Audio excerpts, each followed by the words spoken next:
Ida always went to the 7 o'clock Sunday morning service at her church.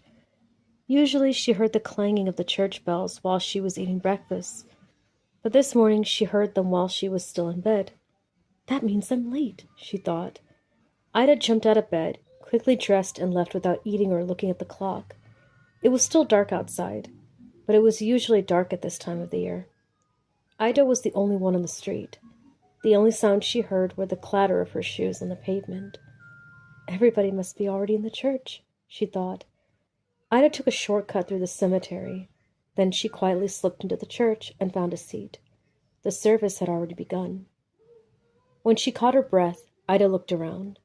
The church was filled with people that she had never seen before, but the woman next to her did look familiar. Ida smiled at her. It's Josephine Kerr, she thought. But she's dead.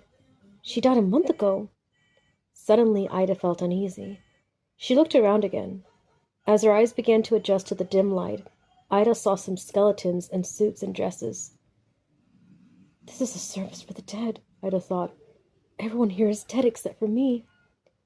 Ida noticed that some of them were staring at her.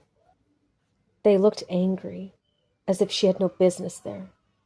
Josephine Kerr leaned toward her and whispered, Leave right after the benediction, if you care for your life. When the service came to an end, the minister gave his blessing.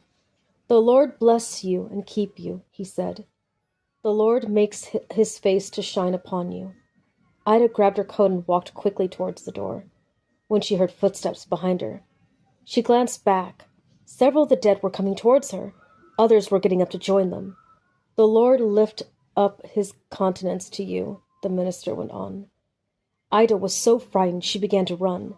Out the door she ran, with a pack of shrieking ghosts at her heels. Get out! One of them screamed. Another shouted, You don't belong here! And ripped her coat away. As Ida ran through the cemetery, a third grabbed the hat from her head. Don't come back! It screamed, and shook its arm at her.